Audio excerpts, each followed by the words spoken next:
Okay, good morning everyone. So in this morning I would like to help you with the explanation of the passage of the pretest.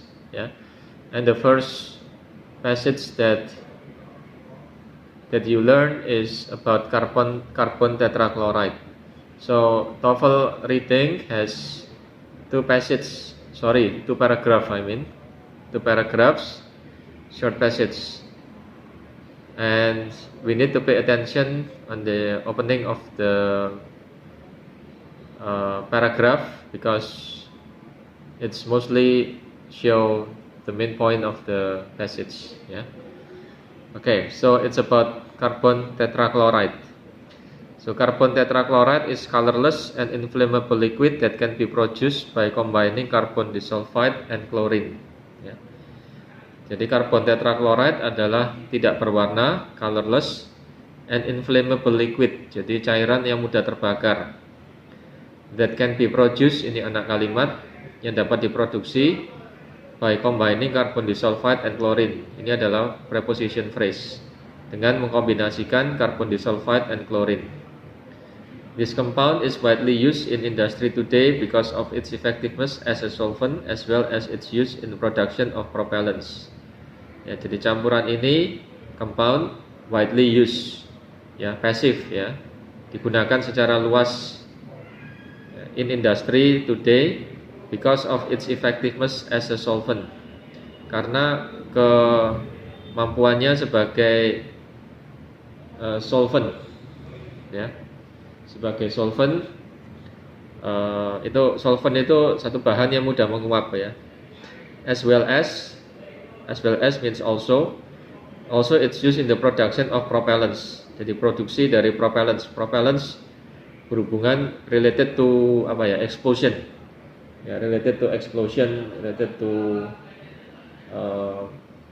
something like that lah. Jadi bisa meledak gitu. Okay. Nah, this is a definition of carbon tetrachloride, ya. And then the second paragraph is despite. Nah, so pay attention to the word yang menunjukkan adanya kontras seperti despite, although, even though. Ya, so be careful with that, ya. Pay double attention with that, ya. Nah, ini problemnya di sini, ya. Oke. Jadi despite its widespread use in industry, carbon tetrachloride has been banned for home use. Nah, ini adalah topik atau problem dari passage ini, ya. Jadi meskipun penggunaannya secara luas, widespread di industri, carbon tetrachloride has been banned. Ya, carbon tetrachloride telah di-ban, itu telah dilarang, ya, prohibited, ya, for home use, untuk penggunaan di rumah tangga, ya. In the past, carbon tetrachloride was a common ingredient in cleaning compounds that were used throughout the home. Ya, but it was found to be dangerous, ya. When heated, it changes into a poisonous gas that can cause severe illness and even death if it is inhaled. Yeah. So, TOEFL reading statement sometimes it's not easy to understand. Sometimes it's long. Ya, memang tujuannya adalah untuk membuat kita berpikir, ya. Jadi tidak mudah untuk menjawab pertanyaan, ya. Nah, okay, back to the sentence. Jadi in the past, di waktu lampau, carbon tetrachloride was a common ingredient. Ya, ingredient itu bahan. Ya, common itu umum. Ya, carbon tetrachloride itu bahan yang umum in cleaning compounds. Ya, dalam membersihkan campuran-campuran that were used throughout the home, yang digunakan di rumah tangga pada waktu itu, ya. But it was found to be dangerous. Tapi suatu ketika diketahui dia itu berbahaya. Especially when heated, ya. Ini pasif, ya, when it was heated, ya, ketika kena panas, ya. Maka it changes into poisonous gas. Maka dia berubah menjadi gas yang beracun, ya, gitu. That can cause severe illness and even death if it is inhaled, ya. Yang bisa menyebabkan illness, penyakit, dan bahkan kematian jika inhaled, ya, dihisap, ya, dihirup. Because of this dangerous characteristic, the United States revoked permission for the home use of carbon tetrachloride in 1970. Ya. Jadi karena karena karakteristiknya yang berbahaya, maka United States, maksudnya US government di sini ya, revoke permission. Revoke itu berarti menghentikan, terminate, ya, end ya. Menghentikan izin penggunaannya bagi rumah tangga pada tahun 1970. The United States has taken similar action with various other chemical compounds. Pada kalimat yang terakhir tertulis US juga telah mengambil beberapa langkah yang lain dengan beberapa campuran bahan kimia yang lain. Ya, oke ya. Jadi that is about the short passage about carbon tetrachloride. Ya, oke. Then the questions. Ya, questions. Nah, question yang pertama adalah main point. Ya, the main point of the passage, of the whole passage. Ya, jadi main pointnya apa di sini? Nah, di sini main pointnya yang the best adalah yang C. Ya, jadi although carbon tetrachloride can legally be used in industry, it is not allowed in home products. Ya, jadi meskipun penggunaannya di industri secara luas, tapi problem atau topik utama dari bacaan ini adalah dia sudah nggak dipakai lagi dalam rumah tangga. Ya, oke. Kemudian number 2 is vocabulary. Ya, vocabulary about the meaning of widely. Ya, so widely means secara luas. Ya, so secara luas. Jadi bukan grandly tapi extensively. Ya, oke. And then number 3 is also vocabulary. Ya, the meaning of ban atau dilarang, forbidden. Ya, jadi bukan diizinkan, bukan disarankan, bukan diinstitusikan, tapi dilarang. Ya. And then number 4. Ya, number 4. Nah, before 1970, ya, carbon tetrachloride often used as a component of cleaning products. Ya, jadi before 1970, we still remember that dia masih digunakan dalam rumah tangga. Tapi waktu setelah masih digunakan, jadi often used as a component of cleaning products. Ya, gitu. Kemudian number 5. It stated in the passage that when carbon tetrachloride is heated, ya, when it is heated, it was dangerous, harmful, ya. Okay, it becomes harmful, ya. Okay, and then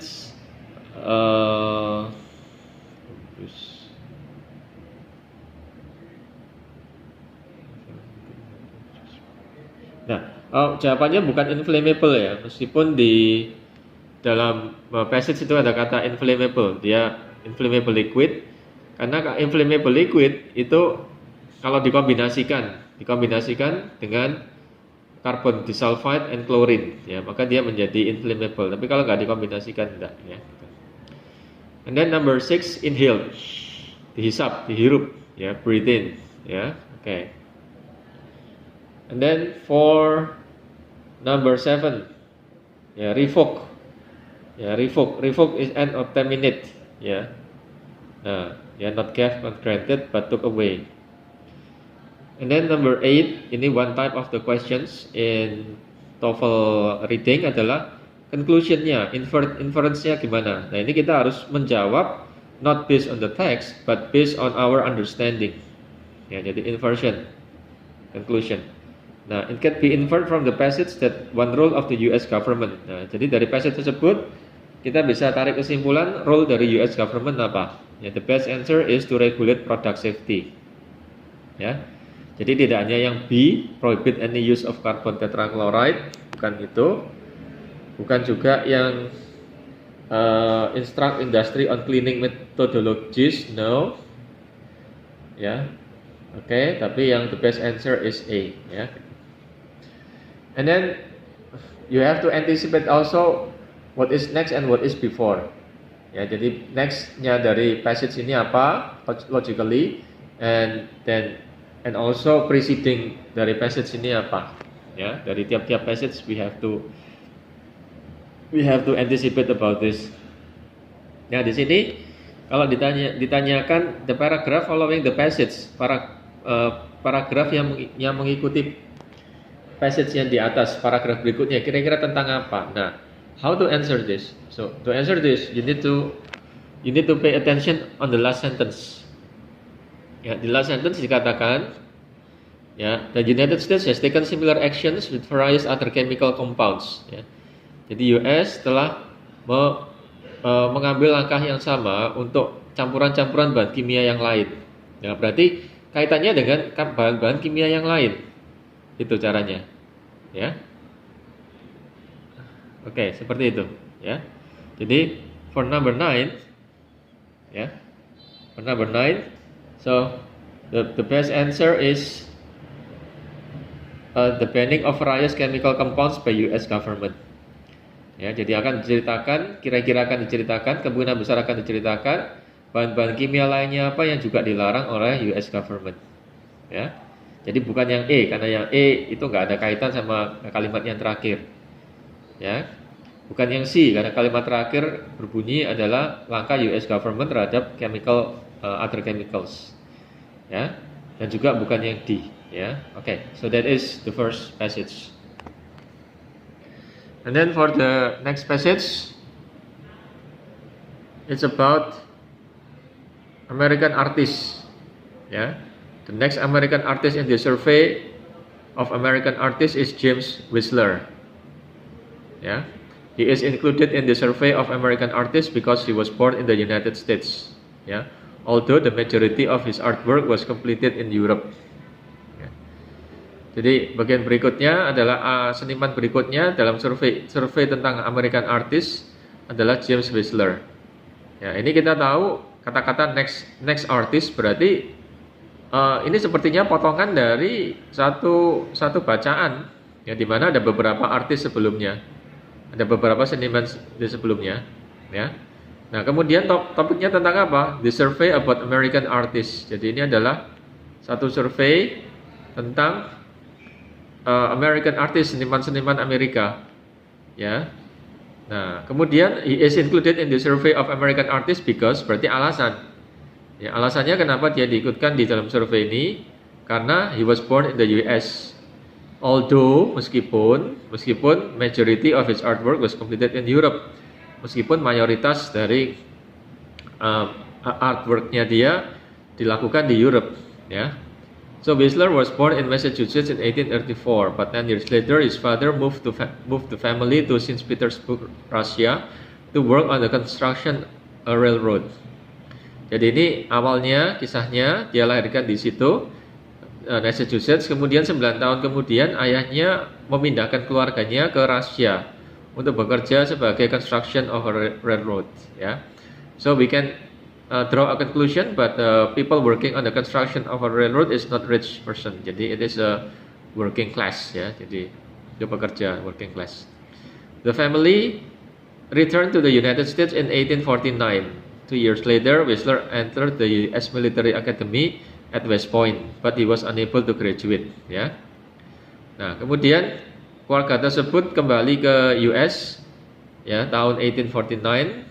Ya, 2 tahun kemudian si James ini dia masuk US Military Academy, tapi dia tidak sampai lulus. Ya, jadi at the age of 21, Whistler went to Europe to study art despite familial objections. Ya, jadi pada usia 21 tahun si Whistler ini pergi ke Eropa untuk belajar seni. Despite ini meskipun adanya familial objections. Familial objection itu berarti objections adalah keberatan, ya. Objection adalah keberatan.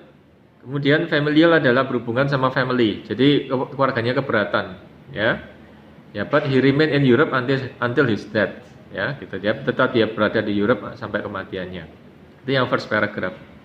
Kemudian yang second paragraph about Whistler work. Ya, jadi antar paragraph itu don't forget guys, bahwasanya every paragraph itu punya main point sendiri-sendiri. Nah, ya, yang the second paragraph ini tentang pekerjaannya dia. Whistler worked in various art forms, including etchings and lithographs. However, he is most famous for his paintings, particularly arrangements in gray and black number 1, bla bla bla. Ya, jadi dia bekerja atau menghasilkan berbagai macam bentuk-bentuk seni, termasuk etchings and lithographs. Tetapi bagaimanapun juga dia paling terkenal akan paintingnya dia. Dia punya painting itu arrangements in gray and black number 1. Ya, portrait of the artist mother bla bla bla. Ya. Yang it is more commonly known. Ya, itu more commonly known. Jadi yang terkenal dari dia adalah itu. Jadi meskipun dia menghasilkan banyak various products, tapi yang terkenal adalah itu. This painting shows a side of Whistler mother dressed in black and posing against a grey wall. Ya, jadi show a side of Whistler mother. Yeah, so maybe like this, yeah. So the photo could be like this, ya. Yeah. Nah, oke. Kemudian Whistler mother dressed in black and posing against a grey wall, ya. Nah, the asymmetrical nature of the portrait with his mother seated off center is highly characteristic of Whistler work. Ya, jadi bentuk asimetrikal, bentuk tidak asimetris, bentuk nature yang tidak asimetris dari portrait dengan ibunya yang seated off center is highly characteristic. Jadi itu karakteristik dari pekerjaannya, ya, seperti itu. Okay, and then the paragraph preceding, ya, jadi paragraf sebelumnya, ya, paragraf sebelumnya tentang apa? Ya, it's a different of American artists. Ya, why is this the answer? Karena dikatakan tadi adalah survei tentang artis-artis Amerika, ya, tentang seniman-seniman Amerika. Ya, dikatakan in the first paragraph adalah the next artist in the survey, ya, the next artist in the survey. So it means that sebelumnya adalah tentang artis yang sebelumnya, different American artists, ya, gitu. Kemudian number 11, which of the following best describes the information in the passage? Ya, several artists are presented. Ya, salah, nggak ada di dalam bacaan itu, mana ada several artists are presented, ya. Kemudian one artist life and works are described, hanya satu aja, artist life and works are described, yaitu James itu aja, ya. Various paintings are contrasted, no. Whistler family life is outlined, not really, ya, not really for this, ya, gitu. Kemudian number 12, Whistler is considered an American artist, ya. Kenapa dia dimasukkan dalam kelompok American artist? Itu sudah dikatakan dalam passage itu di atas, ya, karena he was born in the United States, ya, first paragraph itu kan, atas itu, ya. Jadi he was born in the United States, ya. Oke, bukan alasan yang lain, ya. And then vocabulary, majority mayoritas berhubungan sama persentase. For example, mayoritas pemeluk agama di Indonesia itu berhubungan sama persentase, ya. Jadi bukan seniority atau senioritas usia, bukan kedewasaan, bukan potongan-potongan besar, tapi high percentage, ya, gitu. And then number 14, it's implied in the passage. Nah, ini implication lagi, inference, menarik kesimpulan, ya. Nah, it's implied in the passage that Whistler family was. Nah, tadi kan dikatakan, if you remember, warganya bekerja di railroad, ya, jadi railroad construction, ya. Nah, jadi dia termasuk bukan orang rich, berarti termasuk working class, ya. So the best answer is a working class, ya, bukan military, bukan yang lain, tapi it is a working class, ya, gitu. And then number 15, objections, keberatan. Ya, bukan goals, bukan agreements, bukan pilihannya protes atau battles. Ini adalah objections adalah protes, ya, familial objections atau family protest, ya, gitu. And then etchings, ya, etchings is a type of paintings, ya, etchings is a type of paintings. Yeah, so this is what we call etching, ya, Etching. yeah, that's right. So etching is a type of painting, yeah. Okay, not and then asymmetrical. A is not. Symmetrical itu simetris, sejajar, inline, paralel. Ya, jadi not asymmetrical, not parallel, ya. Uneven, even adalah genep, jadi uneven adalah ganjil, ya. Ya, jadi not balanced, not lyrical, dan bukan proportionate, ya, gitu. And which of the following is not true according to the passage, ya. Nah, yang tidak benar adalah Whistler worked with the variety of art forms. Yes, Whistler mother is not the official name of his paintings. Maybe yes, ya. Yes, true maksudnya. Whistler is best known for his etchings. It's not stated. Ya kan, tidak ada dalam teks ini yang mengatakan bahwa Whistler itu bagus pada ininya, pada etchingnya. Tidak ada seperti gitu. Ya, so number 18 is wrong. Ya, ya. Whistler mother is painted in somber tones. Ya, maybe right. When you saw the picture, dia seperti somber. Somber itu sedih atau seperti yang nggak terlalu happy gitu ya, seperti itu. Ya, oke. And so the best answer is C. Yeah. And the other meaning of somber is gelap, dark or dull in color, ya, or gloomy. Ya, jadi dark or dull, dull membosankan, color, tone or gloomy menyedihkan. Ya, oke. Bisa juga about mood, ya. Something's not good, not very happy. Ya. And then for number 19, where in the passage does the author mention the types of artwork that Whistler was involved in? Ya, jelas tadi di second paragraph. Ya, so we go to the second paragraph. Nah, itu pada line yang ke-8 ke bawah. Ya, so we choose line 8 up to line 10. Ya, okay. The third passage, ya, about astronomy.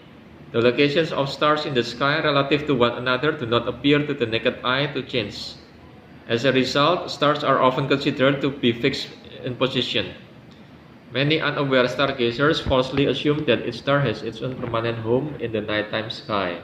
Ya, jadi lokasi dari stars, bintang-bintang di langit, relatif berarti berhubungan satu sama lain. Do not appear to be to the naked eye to change. Jadi menurut mata kita yang telanjang itu sepertinya nggak berubah. Ya, so again the TOEFL statement, the TOEFL sentence is not easy to understand, ya. Jadi sebenarnya kita bisa bikin sentence itu lebih more easier, tapi memang di TOEFL ini lebih formal, ya, very very formal, dan sometimes it's not easy to understand, ya. Memang purpose-nya seperti begitu, ya, gitu.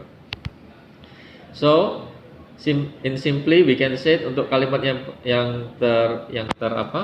kalimat yang pertama, ya, jadi karena lokasi dari stars in the sky itu menurut mata kita itu sepertinya nggak berubah, ya. So if you look at the sky at night, itu sepertinya position dari stars itu nggak berubah, ya, gitu. And as a result, stars are often considered to be fixed in position, ya. Jadi kita menganggap bahwa star itu tidak berubah, jadi tetap diam seperti itu, ya. Many unaware stargazers falsely assume that each star has its own permanent home in the nighttime sky. Ya, jadi banyak juga stargazer orang yang suka mandang bintang-bintang itu, ya.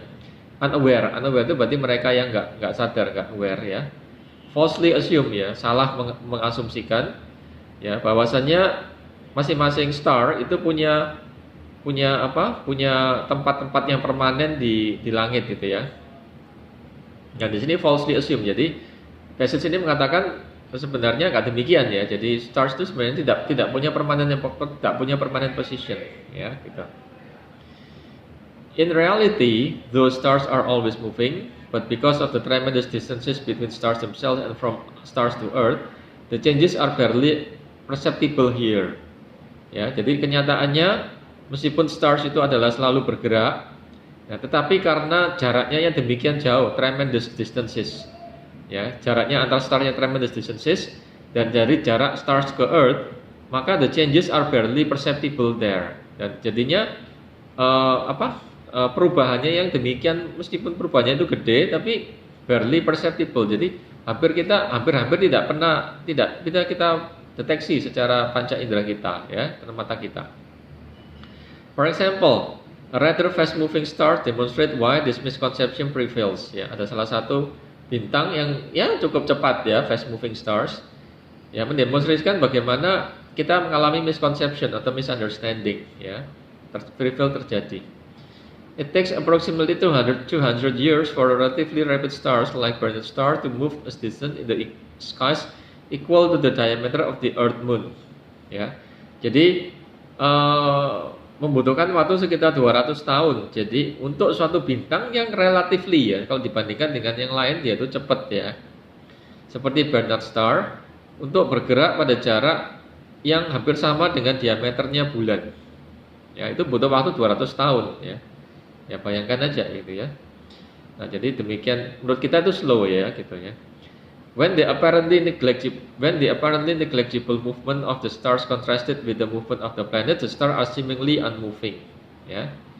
Nah, jadi ketika pergerakan yang terabaikan itu dikontraskan dengan pergerakan planet, maka star itu sepertinya nggak bergerak.